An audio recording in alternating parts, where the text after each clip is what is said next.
Well, hello everyone. It's Robin the Delta Crafter, and I want to thank you for joining me for another video on my YouTube channel.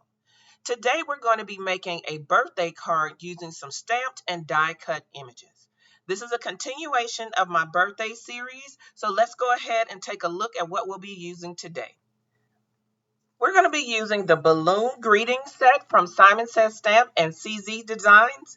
This set came out in 2022, and I really liked the versatility of this set. There's sentiments that you can stamp inside the balloons, and then of course you can use the balloons by themselves. There also was a coordinating die set that will cut out the balloons as well as the streamer. I'm not going to use the streamer today, but we definitely are going to use both solid balloons as well as one of the sentiments that you can stamp inside the balloon. So because these are clear stamps and I'm going to be layering some of them up, I'm pulling out my Misty stamping tool, and I'm going to place a piece of Neenah Classic Crest Solar White 80-pound cardstock inside my Misty. At first, I was just going to place it in my Misty in my normal position that I always place my paper, but I decided to have some of the balloons kind of hang off the edge. So in order to do that, I'm going to kind of move my paper up just a little bit so that when I place my stamps on my in my Misty, they can hang off the edge of my paper. This is definitely one of the benefits of using a stamping tool. We're going to be using some inks from Pinkfresh Studio today in Ocean Breeze, Aquamarine, Mermaid Cave, Lavender, and Regal Kiss. These are all shades of kind of aquas and purples, and they really come together to make a beautiful color combination. So as you can see here, like I mentioned before, I'm going to have one of the balloons, or actually both of these larger balloons, hanging off the edge. I'm going to stamp some balloons onto the background panel in Ocean Breeze, and then I'm going to stamp some balloons and die cut those out so we get a little bit of depth and dimension, kind of a little bit of perspective as well on this card by having some balloons that are directly stamped onto the panel, and then have some that are die cut and kind of have a little bit of dimension. So I've inked up my stamp and I'm pressing it down onto my cardstock, and I'm running my microfiber towel over the stamp to make sure that I get a good impression. I'm going to come in and clean that stamp off real quick, and then I'm going to place it in a second place on this panel. I'm just going to stamp two of these larger balloons onto the panel, and then we're going to move on to the balloons that we're going to end up die cutting. For the balloons that we're going to die cut, I'm going to stamp those in the remaining ink colors that we have. So we had 5 ink colors in total. So we're going to start off with Aquamarine. I'm going to stamp 2 of each color. So I'm inking up my balloon here. This is a smaller balloon. And I'm going to get that nice and covered with ink. Stamp that down. And then I'm going to open up the Misty door. And then I'm going to move that stamp around so I can get, again, two of each balloon.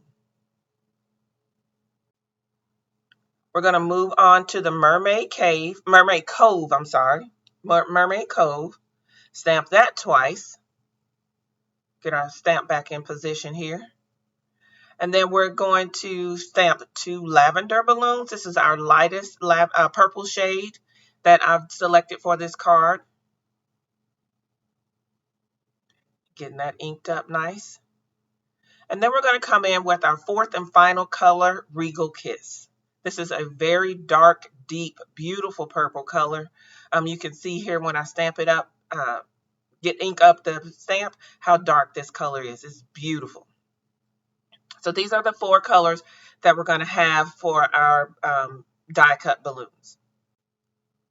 The sentiments that can be stamped on the balloons are designed to be stamped in the largest balloon, so the larger of the 2 solid balloons. So we're going to stamp another one of those solid balloons in the Aquamarine, I believe it is. I'm sorry, it's Ocean Breeze. We're going to stamp one of those larger balloons in Ocean Breeze, and then we're going to come in with the sentiment and lay a sentiment on top of that. I did go ahead and stamp this balloon twice, so that gives us a good saturation of color. And then I'm bringing in that happy, happy days sentiment that's included in the stamp set. You can see there it fits nicely inside that solid balloon. And because I've never used this stamp before, I'm going to take off that film that comes from the manufacturing with my sanding tool here.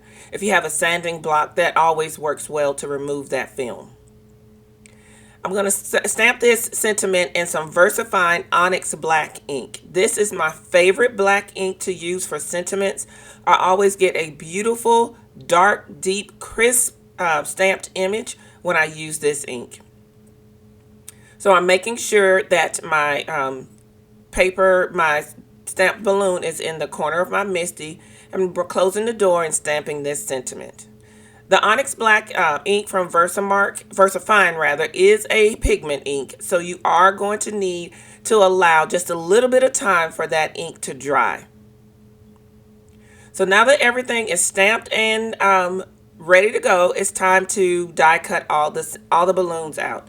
So I'm going to line up my dies here with the balloons. As you can see, I have to use that small die several times, but I'm going to bring in some Easy C tape, and I'm going to tape the dies down to our cardstock, and I'm going to take this to my large die cutting machine. I have a Spellbinders Platinum on the desk behind me, so I'm going to take these over to my Spellbinders Platinum, run it through, and then I'll be back in a minute with all the die cuts.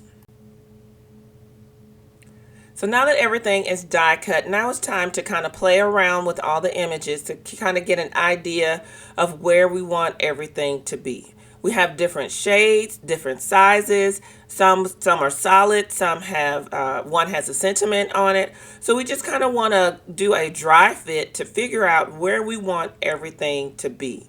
We have the larger balloons on the panel in the back, which, by the way, that panel was cut down and trimmed down a little bit. So you just got to play around with your placement to figure out what looks best. So I think I've come up with an arrangement that I like the best. I'm going to bring in a piece of press and seal, and I'm going to place that over all of my die cuts and pick them up just as I laid them down. Because if I didn't have this press and seal, I would never be able to get these back in this placement. So press and seal to the rescue. So I'm going to pick that up, and I'm going to use some Barely Arts glue on the back of those smaller balloons, and I'm going to adhere those directly to our panel that has our larger balloons on it. By the way, if you're interested in any of these products, they will be listed and linked below in the description box, as well as on my coordinating blog post for this video. I've picked up my press and seal. I'm going to use that as kind of like a little handles, and I'm going to press my balloons down onto my panel. Kind of checking everything out. I love that I'm able to see through the press and seal, so I can kind of make sure that everything is where I want it to be. And before I press too hard, I do have a little bit of wiggle room time because of the liquid glue that I can move things around. Now notice that I did not put any adhesive on the back of the largest balloon with the sentiment on it. That's because I'm going to pop that balloon up with some foam dots. So as you can see here, I'm placing some of my favorite foam dots from Stampin' Up on the back of this larger balloon. And now I'm going to place that balloon onto the panel. Decided to kind of turn it a little bit to give it a little bit more character and make it where it's not, just give it a little bit more oomph. So I'm pressing that down onto the panel. And I'm going to turn the panel over and trim off the extra. I liked having some of the balloons kind of go off the panel because it kind of gives you the illusion that these balloons are bigger than they are or going on further than they are. I've brought in a number 10 Jelly Roll pen in white to add some accents to the balloons, and that really does give them a little bit more character. To give us some sparkle and shine, I'm going to use some Bubbles Iridescent Sequins Mix from the Diary of Belle Rose. I'll be sure to link her Etsy shop in the description below because these are some really, really cute and versatile sequins that can be used on many different cards and creations. So I'm going to bring that Barely Arts glue in again and just put a couple of dots on my card and secure those sequins in place. And that's going to add some very nice sparkle and shine to the front of this card. Went ahead and put some adhesive tape, some foam tape on the back of the panel to pop it up. And I'm going to place this panel onto an accent opaque 120-pound weight cardstock card base that is top folding. And once I do that and press everything in place, this card is complete. Let me know in the comments below if you have a stash of birthday cards ready to go that you can choose from, or if you're like me and always needing to make some. If you have enjoyed this video, please consider giving it a thumbs up, and you can always find me on Instagram and Facebook at The Delta Crafter. Be sure to check out my website and blog at thedeltacrafter.com. Here's a second card that I made that I hope will give you a little bit more inspiration on how to use this stamp set. If you need some more inspiration for birthday cards, I'll be sure to leave a link to my birthday card playlist in the description below. I hope you guys have enjoyed yourselves, and until next time, enjoy!